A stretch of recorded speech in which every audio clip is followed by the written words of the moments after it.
ಶ್ರೀ ಪರಾಭವನಾಮ ಸಂವತ್ಸರ ಉತ್ತರಾಯಣ ನಿರ್ಜ್ಯೇಷ್ಠ ಮಾಸ ಕೃಷ್ಣ ಪಕ್ಷವಾಗಿದೆ. ಈ ದಿವಸ ಶುಕ್ರವಾರವಾಗಿರ್ತಕ್ಕಂಥದ್ದು, ಏಕಾದಶಿ ತಿಥಿ, ಭರಣಿ ನಕ್ಷತ್ರ. ಈ ದಿವಸ ಒಂದು ವಿಶಿಷ್ಟವಾದ ಮಂತ್ರವನ್ನು ಗಮನಿಸೋಣ.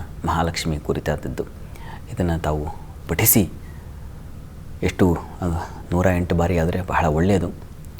ಒಂದು ಮಣೆ ಅಥವಾ ಚಾಪೆ ಮೇಲೆ ಕೂತು ಈ ಮಂತ್ರವನ್ನು 108 ಬಾರಿ ಒಂದು ಮಂತ್ರ ಹೇಳ್ತಾ ಕಮಲ ಪುಷ್ಪವನ್ನು ಮಹಾಲಕ್ಷ್ಮಿಗೆ ಸಮರ್ಪಣೆ ಮಾಡಿದ್ರೆ ತುಂಬ ಒಳ್ಳೆಯದು, ಫಲಪ್ರದ.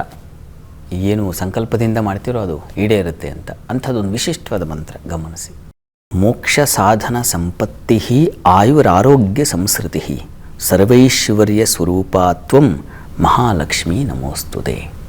ಇದು ಒಂದು ವಿಶಿಷ್ಟವಾದ ಮಂತ್ರ ಮಹಾಲಕ್ಷ್ಮಿಯ ಅನುಗ್ರಹಕ್ಕೆ. ಮಹಾಲಕ್ಷ್ಮಿಯನ್ನು ಕುರಿತು ನಾವು ಸಾಮಾನ್ಯವಾಗಿ ಸಂಪತ್ತನ್ನು ಕೇಳ್ಕೊಳ್ತೀವಿ, ಆದರೆ ಅಷ್ಟೇ ಅಲ್ಲ, ಎಲ್ಲ ಬಗೆಯ, ಮುಖ್ಯವಾಗಿ ಸಮಾಧಾನ ದೊಡ್ಡ ಸಂಪತ್ತು.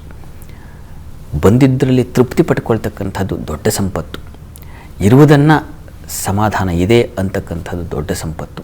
ಇದನ್ನು ಮಹಾಲಕ್ಷ್ಮಿ ಉಂಟಾಗುತ್ತೆ. ಏನು ಇಲ್ಲ ಅಂದವರಿಗೆ ಸಹಜವಾಗಿ ಬರುತ್ತೆ, ಮಹಾಲಕ್ಷ್ಮಿ ಅನುಗ್ರಹ ಉಂಟಾಗುತ್ತೆ.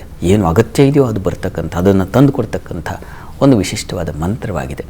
ಇದನ್ನು ತಾವು ಈ ದಿವಸ ನಿಮ್ಮ ಮನೆಗಳಲ್ಲೇ, ದೇವಸ್ಥಾನಕ್ಕೆ ಹೋದರೆ ಸಂತೋಷ, ಮನೆಗಳಲ್ಲಿ ತುಂಬ ಸಂತೋಷ. ಮನೆಗಳಲ್ಲೇ ಒಂದು ತುಪ್ಪದ ದೀಪ ಹಚ್ಚಿ, ಮಹಾಲಕ್ಷ್ಮಿ ಫೋಟೋ ಇದ್ದರೆ ಅಲ್ಲಿ ಆ ಲಕ್ಷ್ಮಿ ಮುಂದೆ ಕುಳಿತು ಚಾಪೆ ಹಾಸ್ಕೊಂಡು ಕುಳಿತುಕೊಂಡು, ಕಮಲಪುಷ್ಪ ಇಲ್ಲ ಅಂತಂದರೆ ಕುಂಕುಮದಿಂದಲೇ ಅರ್ಚನೆ ಮಾಡಿ. ಮಹಾಲಕ್ಷ್ಮಿ ಆಕೆ ರಜೋಗುಣ ಸಂಪನ್ನೆ, ಆಕೆಗೆ ಕೆಂಪು ಅಂದರೆ ಬಹಳ ಇಷ್ಟ.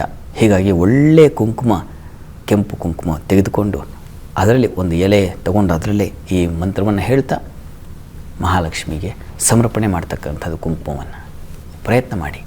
ಒಳ್ಳೆಯ ಫಲದಾಯಕವಾಗಿದೆ. ಒಳ್ಳೆಯದಾಗಲಿ.